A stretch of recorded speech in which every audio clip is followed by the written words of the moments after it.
What's up, guys? Today's video is going to be a little bit different than any other video that I've ever posted. For those of you who don't know, April is Sexual Assault Awareness Month, and I am a rape victim survivor, and I've been wanting to record this video for a while now. I tried to attempt it last summer sometime, but I had written the wicked truth and I couldn't even read it without crying after every single sentence. I was sexually assaulted in a military uniform back in 2015, and I wrote the wicked truth in December of 2016. I wrote the wicked truth in one sitting. I just let it all spill out, and at first I wanted this to be read by somebody else and then have me just sort of in the frame of the video, reacting and just being able to take it in and perceive it from maybe an objective point as if it wasn't my story. But I write a particular way, and I didn't know if they would even want to or be able to read it the way I would like. So I also figured it would be somewhat healing for me to face it because I haven't really read it in a while. I still have such a long way to go. I just can't believe that I'm even here right now being able to share my story with you, because there was just so many obstacles that I went through during all of this, and I'm still going through, that I just didn't even think that I was gonna make it here. So it's honestly a miracle to me that I'm even here.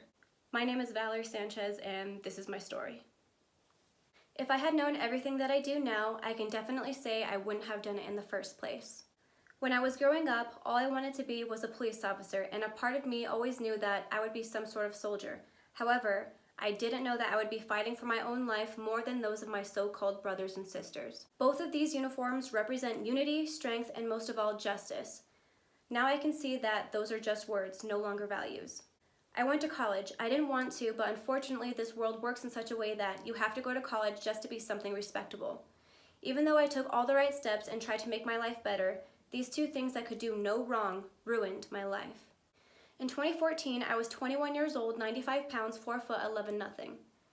When I approached Joe Alba, one of the longtime assistant directors of the Law Enforcement Academy, he looked me up and down and immediately said, "Unfortunately, the academy is full and that I could join next semester."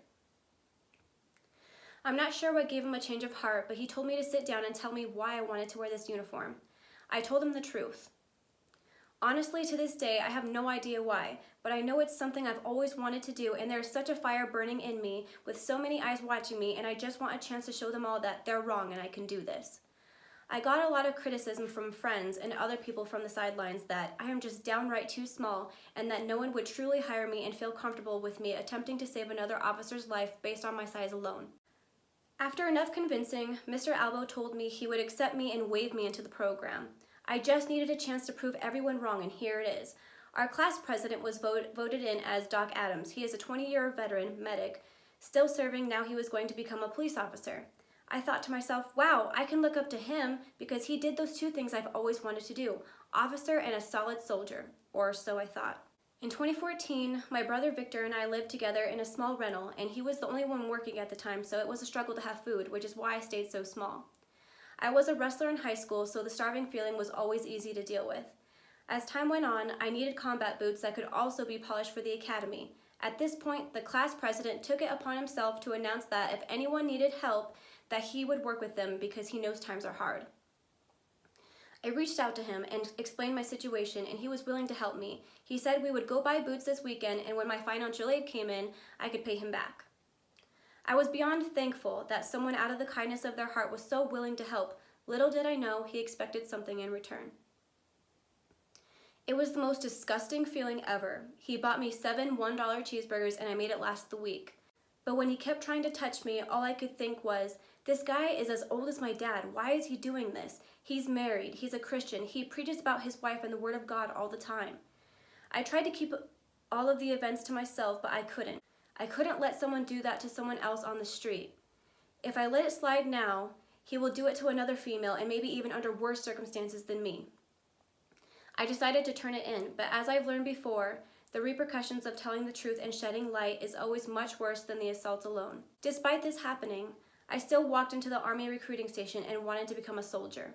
I wasn't going to let this one man destroy my lifelong dream, even though he destroyed both images of what the uniform was truly meant to represent. I wasn't going to let this defeat me, I said. I may be small, but I'm going to the Army Reserve so that when I come back and apply for patrol officer jobs, the department will trust me to save others despite my size. Therefore, hopefully they will see me that I was willing to go the extra mile to show them not only could I do this, but I could save my comrades too. Only to find out they would only leave me to die. When I graduated from all of my training, I officially became an 88 Mike truck driver, once again handling things much bigger than me. When I got to my unit, I was told that all soldiers are assigned to squads based off of interest because they try to make them thrive in what they want. I was assigned to Staff Sergeant Lemons, my squad leader, who was also a state trooper for Colorado. My team leader was Sergeant Cole, a train conductor but extremely outgoing and personable. We had the same birthday. He would help you achieve anything as long as you told him what you wanted. I told him I wanted to be the best female soldier possible. I wanted to be anything and everything he was willing to teach me. Everything he asked of me professionally as a soldier, I executed it and made it happen. Our first annual training was scheduled for July for 30 days. At this point, Sergeant Cole had made it clear that he liked me and wanted to date me. When I first told him no, I was punished as a soldier. He would neglect me, he wouldn't teach me anything, he would just send me on little details with the group of soldiers that were seen as no good. You can't tell me this isn't my fault because that's truly how I feel. I said, please just teach me everything you know during annual training and when we get back, I'll give you an answer. I always knew my answer, but I figured if I could use him for his knowledge for now and just not let it get to that point, that I would survive. While we were on our way to California, I was paired up to ride with Sergeant Lemons. As the 30 days passed, I brought it to Sergeant Lemons' attention that a battle buddy had come up to me saying that there was a game going on amongst a group of soldiers of who could get in my pants first. At first, I didn't believe it. Because I grew up with two older brothers, sometimes guys just say things around their friends. I was on the lookout until I actually noticed that these select soldiers were making attempts. I put it to a stop right away and to make it clear that I just wanted to be seen as a soldier, not something pretty to look at. Sergeant Lemons addressed this right away after I brought it to his attention. The funny part is, irony kills me every time. While Sergeant Lemons was scolding them, it just so happened that Sergeant Cole had passed by and got involved and started smoking them, when he was doing the exact same thing to me, if not worse. I was in such an isolation everyone noticed during the last 2 weeks of annual training. I wouldn't go to breakfast chow, then soon I would be skipping other meal times or I would substitute an MRE and hide out in my truck. I learned I'm not really safe anywhere. Things escalated quickly. I wish I could give you more details, but I feel like it's more of a sit down and tell answers. Sergeant Lemons began to develop sexual feelings for me, regardless of the fact that I'm the one who went to him in the first place to stop the initial harassment. He one day asked me, "Would you ever have sex with me if I wasn't married?" At this point in time, Sergeant Cole had already been taking advantage of me for the duration of annual training and no one knew. If they did, they didn't say anything to help. I already knew the repercussions of telling someone no. Do I just pretend not to hear him? But when he demanded an answer, I just figured if I told him what he wanted to hear, I could avoid all awkwardness and just make sure it never gets to that point. Although I was going through all of this, I was still becoming an outstanding soldier.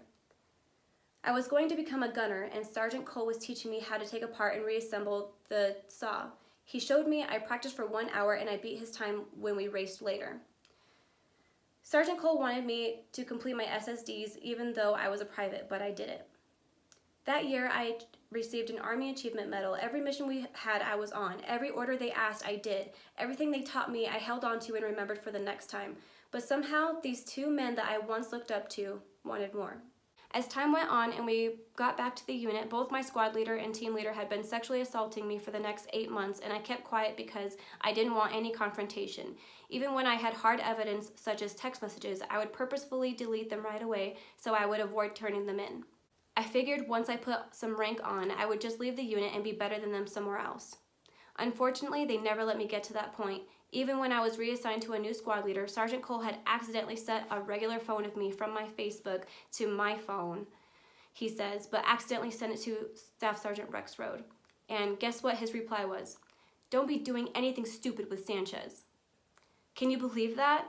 The one time I was able to get saved, the one time someone saw the slightest clue of what was happening, looked the other way. Staff Sergeant Rex Road is also a Colorado Springs police officer. Lucky me, the irony kills me. Keep in mind, I only drilled once a month. But slowly the assault was getting worse and worse, and soon they would be making me cry every time I went. I lived an hour away from my unit, so I'm actually supposed to stay in a hotel.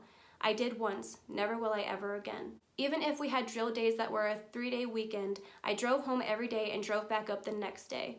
For the next few months until November, I would find myself hiding in bathrooms, skipping chow to hide in my car. Soon they would be making me cry in front of others, harassing me. In November, Sergeant Cole began scolding me in the office because I was failing PT. In my mind, all I could think was, how could you possibly expect me to pass PT when you are doing this to me? I had the last straw and I finally asked him, that's it, who's our sharp rep? He told me he didn't know and that he was going to make me come to PT in the morning. So then I went to Staff Sergeant Rosario, which was completely out of my chain of command, but at this point I had no one. Sergeant Cole left that same drill weekend just in time. Guess what the ironic part was? He became a sharp rep right after he left the unit and got promoted while I was stuck with all of the abuse. I made a restricted report that weekend just to at least put on paper that all of this was going on and that if anything happened in the future that no one would think I just made this all up. I went to my second annual training in February 2015, and I wasn't in Sergeant Lemon's squad at all, but he still made my life hell while I was there. He would try to make me look bad for whatever reason. He would text me late at night just to harass me, and I told Sergeant Ledoux, but she was his best friend and wasn't going to help me.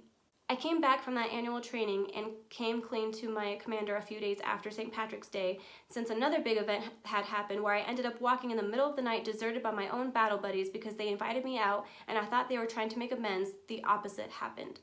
I ended up having to call a different platoon sergeant to come rescue me because I didn't drive. They picked me up and were supposed to take me home. When I went to my commander with this 8-month-long twist of events of sexual assault one after the other, he vowed that he would do justice by me and that if I needed counseling that I could ask him for the paperwork. At first I told him, no, I'm fine. I just want this to go away and I want to transfer to a new unit. The agreement was that I would be doing rescheduled training at the local recruiting office and work alongside the recruiter who put me into the Army. It worked out for a few months and I went back to doing whatever jobs they needed done, but it wasn't what I signed up to do. After time went on, I began to realize my commander was starting to neglect me too. I would keep calling him and texting him, asking for counseling. He would promise to mail it out to me, but I would never receive anything. I was left in the dark for 1.5 years by my unit and by my commander. At one point, my commander had called out of the blue and said, okay, we can't continue in this position that we're in. You're eventually going to have to come back to drill. He knew I was trying to get transferred out of the unit, not to use this as an excuse or anything, but I was a private. I didn't know the first step on how to do it, and no one from my unit would help me. He tried to tell me that the investigation was done and that the punishments had been issued.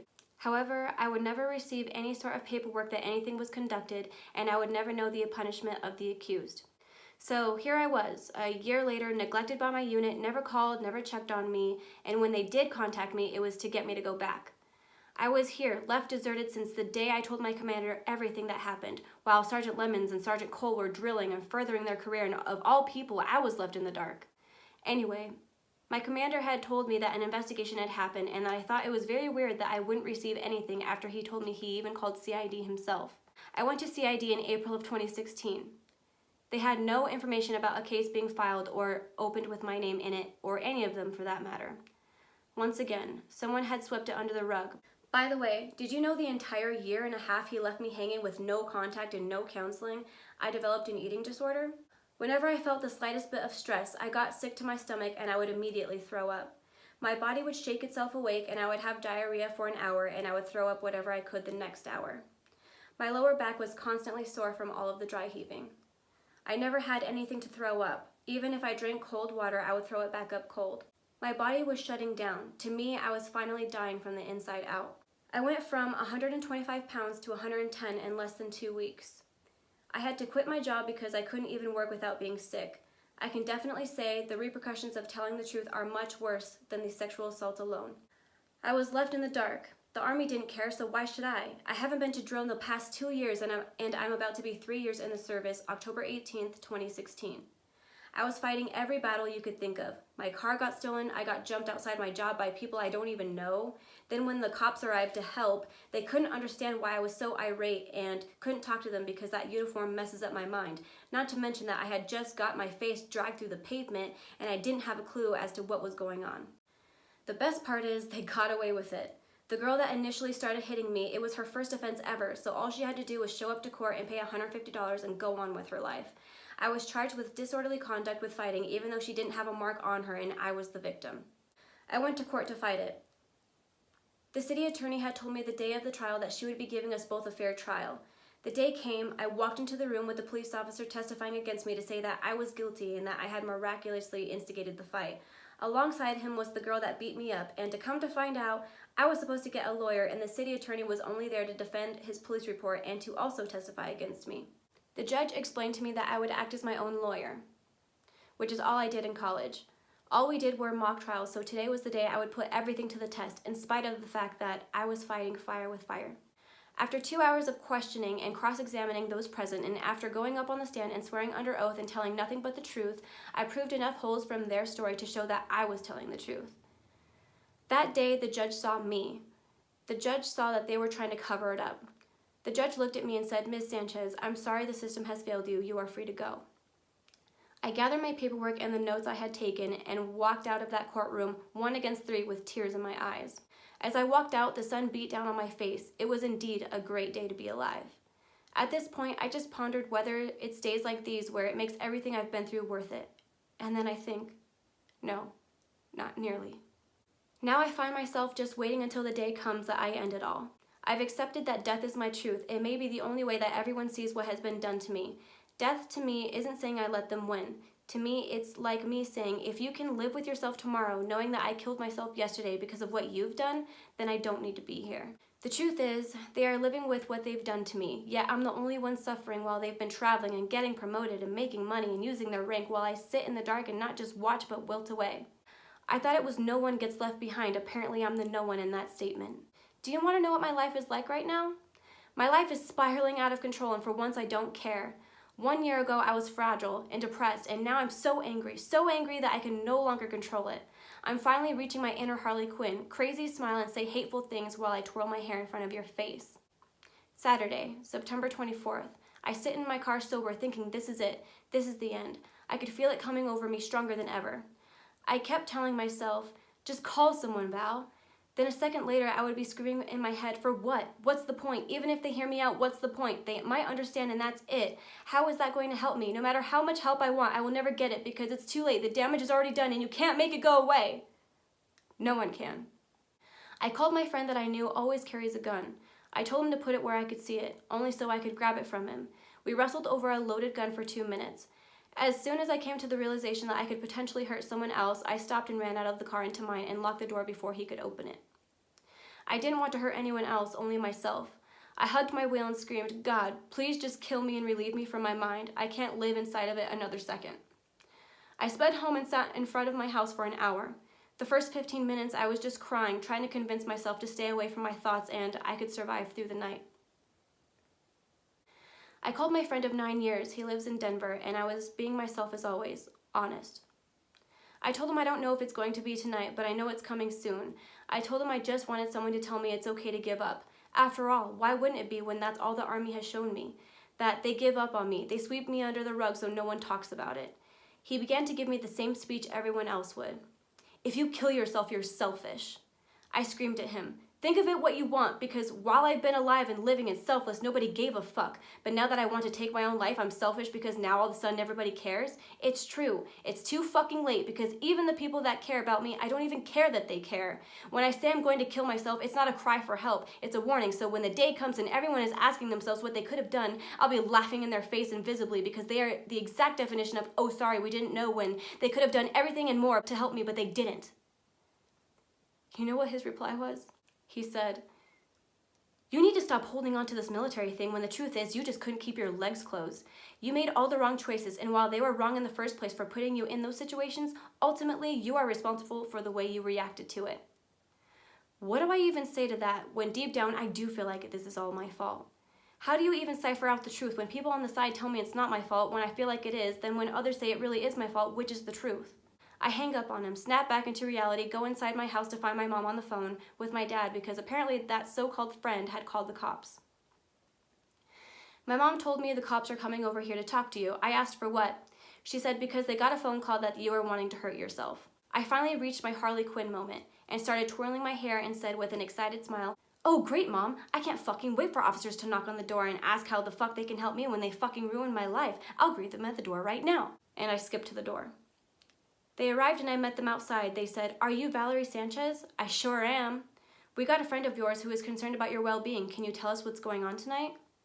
You know what? I can't fucking do this with you guys right now. They looked at each other and then back at me with confusion and said, well, can you talk to us about it? Or, no, I can't, but you know what? Fuck it, I will. All I wanted to be was a police officer, and then I went into the military and was sexually assaulted for 8 months by 2. I'm sorry, ma'am, but we didn't do that to you. Oh, well, maybe not, but you get assaulted for 8 months and tell me how the fuck you feel about that uniform after.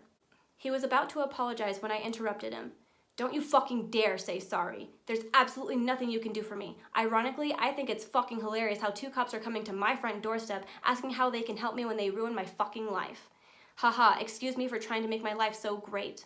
They started to continue with the regular questions that I already knew were coming. Are you having any suicidal thoughts? Do you have any access to firearms? Do you have any access to other weapons? Have you taken any drugs in the last 24 hours? Have you taken any medication in the last 24 hours? Before he could reach the end of every one of those questions, I interrupted and immediately replied with, no, no, no, no, no. Are we done yet, officer? He replied, I need to see your arms. Will you pull up your sleeve for me? I said, are you serious? He continued that he was. So I viciously rolled up my sleeves and threw the bottoms of my wrists in his face and said, are we done yet, officer? No, I need to see your ID. I go inside, look at them through the screen door, make sure they saw me, lock it, go upstairs, get my ID, and show them. Am I done now, officer? Saying this statement every time with my head tilted to the side with a big smile on my face. He asks, is your mom home? Yes. Can we speak with her? Or someone who is home that is concerned about your well-being? I said, yeah, she's in there, but no, you can't fucking talk to her. Well, why not? Because this is my house, and you answer to me. He continued, well, why can't we talk to her? I screamed in his face, don't you get it? No means no. I don't need to give you a reason why. Then he realized he just made himself the prime example of a rape victim. No means no, but you ask why, huh? You're just like them. They asked once more, well, do you have any access to weapons? I said no, and technically anything is a fucking weapon, I said as I pointed down to the sharp rocks next to me. He corrected himself and asked, okay, well, do you have any access to any firearms? I said no, but of course I did. Why the hell would I tell him, idiot? They ended it with, well, if you need anything, I cut him off once more and said with a smile, oh yeah, of course, officer. I'll definitely call you if I ever need anything. Oh, even better. You know what? I'll call 911 and hold on the line for 45 seconds and maybe the trigger won't be pulled by then. I said this as I made a gun motion to my temple. I knew what I was doing. I knew that I was walking the line just enough to where they couldn't take me. And how sad if they would have. Oh, I feel like killing myself, but let's arrest me and punish me for feeling the way I do instead of helping me. What a beautiful, carefree society we live in. Here's the best part. Are you ready? A few days later, I meet with my victims advocates and we talk exactly about how I feel.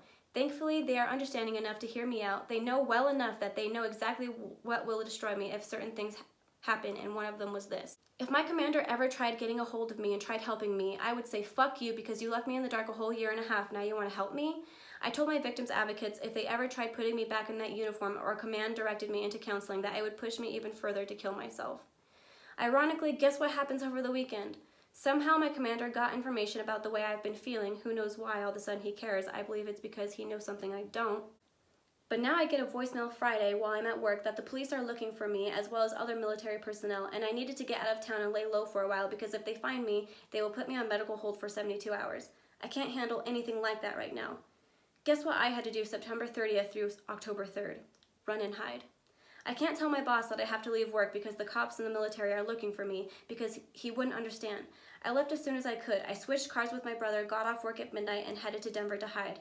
My parents didn't know where I was. I couldn't tell my friends I was leaving and hiding and that I wouldn't be able to respond to messages. I'm not even the criminal, and here I am. I'm the one hiding, trying to protect myself while the accused has been to drill for the last 2 years, improving their careers while I can't. I'm here, left to suffer with this invisible war that no one can see or understand but me. I'm the one driving, scared shitless in the middle of the night to Denver to lay low for the weekend, only to find out when I got back they called my parents, they are divorced, asking for me, where I am, where do I work. My life has been ruined and all I tried to do was be all I can be. So this is what it feels like to run in the middle of the night. So this is what it feels like to just pick up and go and not be able to say goodbye. Excuse my language, but fuck me for trying to make my life so great that I chose to be a police officer and a soldier and it ended up completely ruining my life. Guess it's my fault for wanting nothing but the American dream, only to find it's nothing but corruption and I refuse to win anything that way. Now I'm supposed to wait for my hardship discharge. I'm in the military but not making any income from it and yet they still own me. Like I said, lucky me that I signed my life away to the devil's filthy army. And now all I'm waiting for is a piece of paper that says I have my life back? At this point, what difference does it make? The damage is already done. I feel like even if I blow my brains out and all my brain matter is all over the wall, all of the neurons and electrons will still be alive and sending messages to each other, where all you can see are the memories I'm stuck with of my abuse. Even when I'm dead, I can't get away from it, and that's the wicked truth.